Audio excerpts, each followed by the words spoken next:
ओम शांति। प्रजापिता ब्रह्मा बाबा की वाणी 27 मार्च 2022। मीठे बच्चे, वो खुशी जो परमानेंट हो, फिक्स हो, वो आपको ओम के उच्चारण से अर्थात ईश्वर की छत्र छाया में मिलेगी, क्योंकि परमानेंट खुशी तो स्वयं परमपिता परमात्मा के पास है और इस धरती का कोई भी मनुष्य आपको परमानेंट खुशी नहीं दे सकता। बाबा ने कहा ओम शांति। सभी बच्चे कैसे हैं? बड़ी खुशी मिल रही है ना सबको। बाबा ने क्या बोला? साइंस का साधन ख़त्म हो जाएगा। अच्छा, आज अपना बाबा आया और आपके साइंस के साधन ने धोखा दे दिया। सबसे पहली बात तो चेकिंग करनी चाहिए। तो किया चेकिंग सबने? सबको मालूम है अपना बाबा बड़ा धीमा बोलते हैं। अभी सभी अपनी आंखें बंद करेंगे। आज अनुभव करेंगे कि स्वयं परमपिता परमात्मा का हाथ मेरे सिर के ऊपर आ गया है और मैं ज्ञान धन से भरपूर हो गया हूँ। संसार में मेरे से ज़्यादा खुश नसीब कोई नहीं है। ऐसा अनुभव करो कि आज का जो दिन है, आज मैंने किससे मिलन मनाया है। भले आवाज़ नहीं आई, पर उसकी एक दृष्टि ही काफ़ी है। उसकी ये दृष्टि आपको हर घड़ी हर पल याद रहेगी कि मेरे ऊपर किसकी छाया आई थी।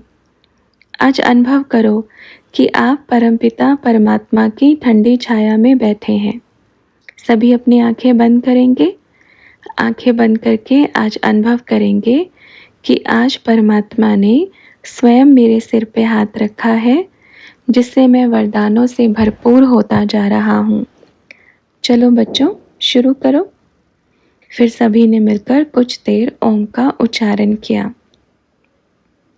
फिर बाबा ने कहा, आज से संकल्प लेके जाएंगे, रोज़ कहाँ पर भी घूमने जावें, कुछ भी खरीदने जावें, सबको ओम करने का संदेश ज़रूर दे के आएंगे।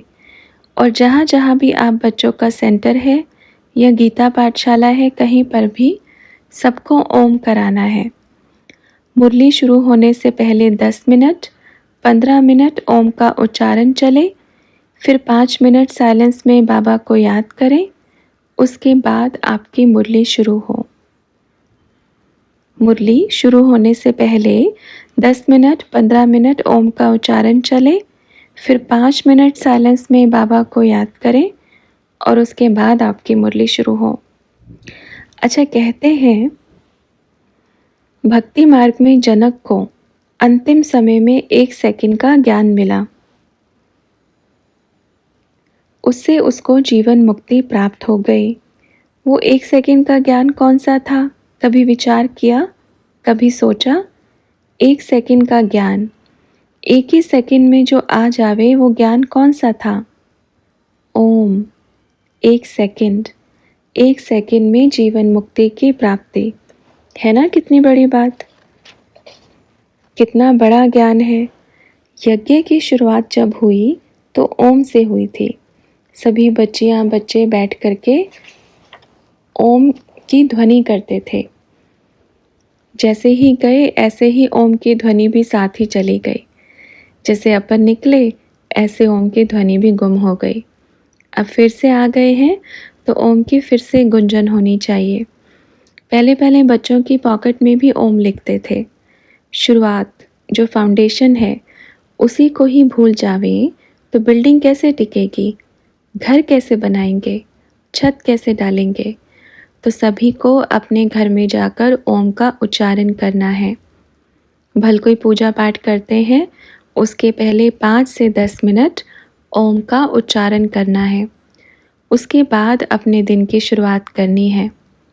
और सभी को ये पावरफुल संकल्प लेके जाना है कि आप अपने अपने स्थान पे कहीं पर कुछ भी खरीदने जा रहे हैं तो एक रोज़ में मुझे 4 से 5 बच्चों को ओम कराना है। भल छोटे बच्चों को कराओ, भल बड़े बच्चों को कराओ। ब्राह्मण जीवन का श्वास सेवा में गुजरना चाहिए। ऐसा नहीं हमने खाया पिया बनाया और फिर सो गए, फिर सुबह उठे फिर एक बार मुरली पढ़ी, फिर हो गया। ऐसा नहीं होना चाहिए। या सिर्फ परिवार चलाना है, गृहस्थी जीवन चलाना है, बस यही करना है तो ये तो सब कर रहे हैं। चिड़िया को भी देख लो, चिड़िया भी क्या करेगी? एक घोंसला बनाएगी, बच्चे पैदा करेगी, उनको पंख निकलेंगे, वो उड़ जाएंगे। तो आपने क्या नई बात की? चिड़िया तो फिर भी समझदार होती है, क्योंकि उसको मालूम है मुझे बच्चों को तब तक दाना पानी देना है जब तक उसके पंख नहीं आ जाते। है ना चिड़िया समझदार? बताओ कौन कौन समझता है चिड़िया इंसानों से ज़्यादा समझदार है? चिड़िया को ज्ञान है कि मुझे अपने बच्चों को दाना पानी तब तक देना है जब तक मेरे बच्चों को पंख नहीं आ जाते और वो उड़ना नहीं सीख जाता, सिर्फ तब तक देना है। उसके बाद वो उड़ गया, वो अपना कर्म करे, मुझे अपना कर्म करना है। और मनुष्य क्या करते हैं? कमाते रहेंगे, क्या कहेंगे?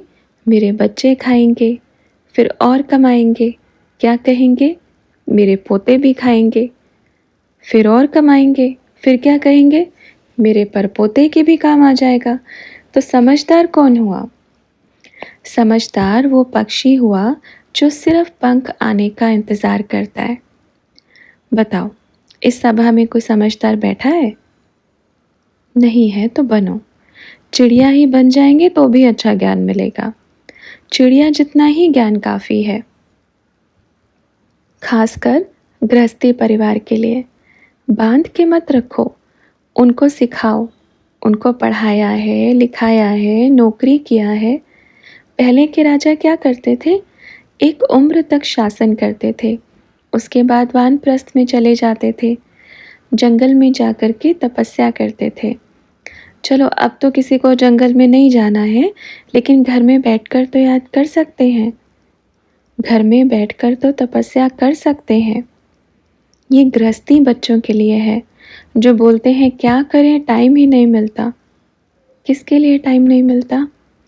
अपने लिए टाइम नहीं मिलता। किस किस को टाइम नहीं मिलता बतावें? जिस चीज़ को नहीं मिलता बतावें, क्योंकि ऊपर फिर टाइम ही टाइम है। ऊपर तो इतना टाइम है जिसकी कोई सीमा ही नहीं। तो क्या करेंगे घर जाके फिर? सुबह निकलो, अच्छा दूर तक टहलते हुए निकलो, हाथ में पेपर लो और सबको बताओ। आप ओम का उच्चारण करो बैठकर। कहीं किसी भी पार्क में सुबह सुबह चले जाओ, किसी मंदिर में चले जाओ, ये सेवाएं होती हैं। 1 घंटा अपने लिए नहीं निकाल सकते सुबह? ये अपनी कमाई होगी, खुद की कमाई, जो आप किसी को बांट के नहीं दे सकते। और सेंटर की बच्चियां जगह जगह पर प्रदर्शन लगाती हैं ना, तो अब लंबा चौड़ा ज्ञान बंद कर दो। कोई सुनता नहीं है लंबी लंबी बातें, अब कोई नहीं सुनता। सिर्फ आप सोचो, मुझे 3 दिन का नए बच्चों को कोर्स कराना है।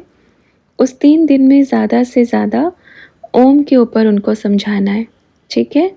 सेकंड का ज्ञान दो, क्योंकि जो और बच्चे आने वाले हैं त्रेता में, वो कोई आपका लंबा चौड़ा चिट्ठी नहीं पढ़ने वाले हैं। वो कहेंगे हमारे पास टाइम नहीं है। आप थोड़ा सुनाओगे तो हम सुनेंगे, आप ज़्यादा सुनाओगे तो हमारे पास समय नहीं है।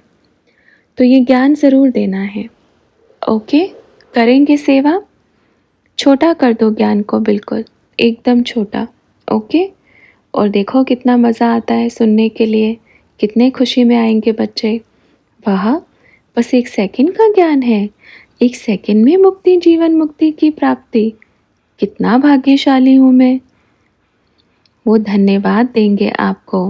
वाह, अब मेरे गुरु ने मुझे सही मार्ग बताया है, इसलिए सच्ची सच्ची गति सद्गति एक शब्द से ही मिलेगी, ओम। अपने अपने स्थान पर जाकर दृढ़ संकल्प लेके जाना। बोलते हैं जीवन में कुछ प्राप्त करने के लिए मेहनत ज़रूरी होती है। मेहनत नहीं करेंगे तो प्राप्ति क्या मिलेगी? मिलेगी कुछ प्राप्ति? प्राप्त कर पाएंगे? नहीं ना। किसी भी स्थान पर चले जाओ, ज्ञान मार्ग में भी आ जाओ आप, मेहनत नहीं करोगे तो कोई प्राप्ति नहीं मिलेगी। अगर आप किसी को ज्ञान नहीं सुना पाओगे तो आप कैसे संदेश दे पाओगे? हर चीज़ में चले जाओ, वहाँ पे मेहनत है, लौकिक परिवार में, गृहस्थी में चले जाओ, वहाँ पर भी कोई आराम से बैठ कर के खाने वाला नहीं है, वहाँ पर भी मेहनत करनी पड़ती है। ये तो गृहस्थी बच्चे अच्छे से जानते हैं, अनुभवी बच्चे हैं ना, मेहनत करनी पड़ती है ना। तो आज से रोज़ सुबह अपने लिए 1 घंटा या 2 घंटा निकालेंगे, टहलने जाएंगे और सबको ओम की ध्वनि करा के आएंगे। कौन कौन करेगा आज से ये कार्य? ये खुद की कमाई है, आपको सफलता ही सफलता मिलेगी। आपका कभी भी कोई भी कार्य नहीं रुकेगा, ये पक्का वायदा है। वो एक हाथ की ताली दिखावें जो आज से ये संकल्प करेंगे। अच्छा, जिन्होंने हाथ खड़ा नहीं किया वो नहीं करेंगे? तो बच्चों ने कहा बाबा दिल का हाथ खड़ा किया है। तो बाबा ने कहा अच्छा, तो भगवान भी दिल से देगा, फिर चलेगा? वो बोलेगा चलो, दिल से ही आशीर्वाद है आपके ऊपर। बोलते हैं आपने ऐसे हाथ खड़ा किया तो परमात्मा ने आपका हाथ यहाँ से पकड़ लिया कि अब मैं आपका हाथ नीचे उतरने नहीं दूंगा। आपका हाथ ऊपर है तो ऊपर से डायरेक्ट उसके हाथ में आपका हाथ आ गया। तो अब बताओ, दिल से करोगे तो वो भी दिल से पकड़ेगा और हाथ से करोगे तो वो भी हाथ पकड़ेगा ना। संकल्प लेके जाना, देखना बच्चों आपको खुद में खुशी भी मिलेगी, अच्छा भी लगेगा और जो भी आपके छोटे छोटे कार्य हैं वो रुकेंगे भी नहीं। करके देखो, 1 सप्ताह करके देखना। अगर फ़ायदा नहीं मिले तो बंद कर देना। आज ये बोल के जा रहे हैं आप सबको, अगर किसी को फ़ायदा नहीं मिले तो बंद कर देना ओम करना। पर 1 सप्ताह रोज़ 1 घंटा सुबह जल्दी उठ करके टहलते हुए जाना, अर्थात उगते हुए सूरज को गुड मॉर्निंग आप करेंगे। रोज़ सूर्य आपको गुड मॉर्निंग करता है। अच्छा, कौन सुबह सुबह उठ गुड मॉर्निंग करते हैं? उठ करके सूर्य को मुख से बोलने वाली गुड मॉर्निंग नहीं, उसके पहले उठ करके उसके उगने का इंतज़ार करना, वो गुड मॉर्निंग। वाह, बहुत कम बच्चे हैं। ऐसा हुआ है कभी आप बैठे हो और आपके सामने सूर्य उदय हो रहा हो और आप दिल से कहो आओ दोस्त, मैं आपका इंतज़ार कर रहा था, आपका इस धरा पे वेलकम और आपको सुप्रभात, गुड मॉर्निंग, आपके साथ मेरा भी दिन बड़ा अच्छा गुजरेगा। कभी किया किसी ने ऐसा? नहीं किया ना? अच्छा, कल करके देखना कितना अच्छा लगेगा। आप सारा दिन खुशी में नाचेंगे।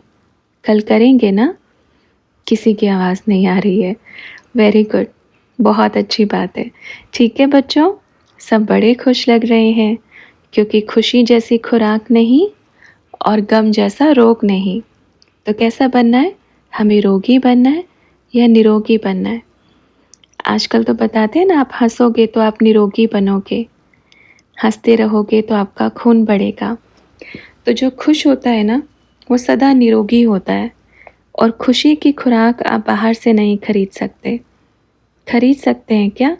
नहीं खरीद पाएंगे, क्योंकि खुशी कोई पैसे से नहीं मिलती और मिलेगी भी तो आर्टिफिशियल मिलेगी, थोड़े समय की, जो 1 सेकंड में आई और 1 सेकंड में चली भी गई।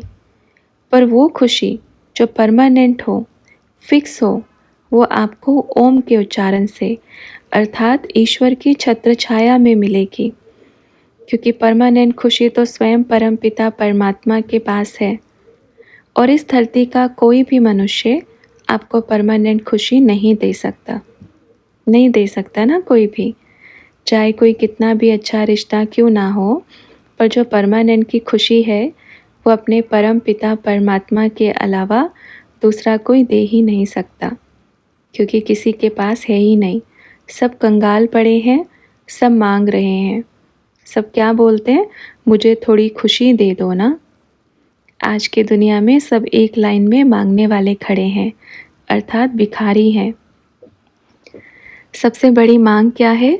खुशी की मांग है ही नहीं किसी के पास।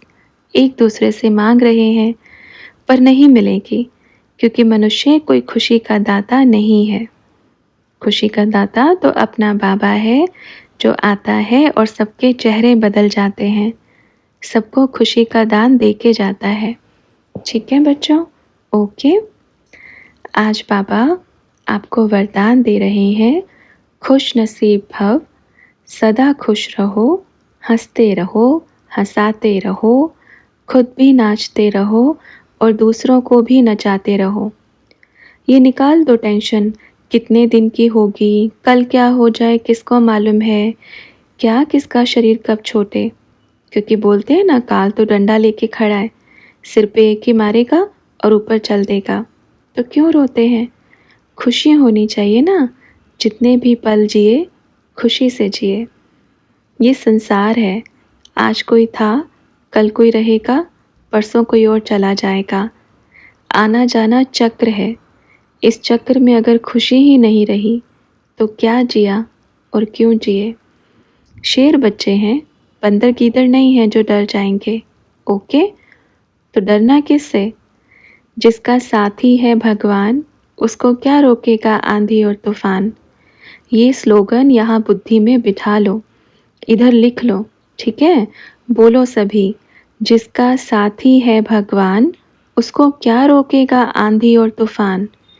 क्योंकि कोई भी तूफान उसका सामना ही नहीं कर सकता जिसके साथ स्वयं भगवान खड़ा हो। अच्छा, ओम शांति।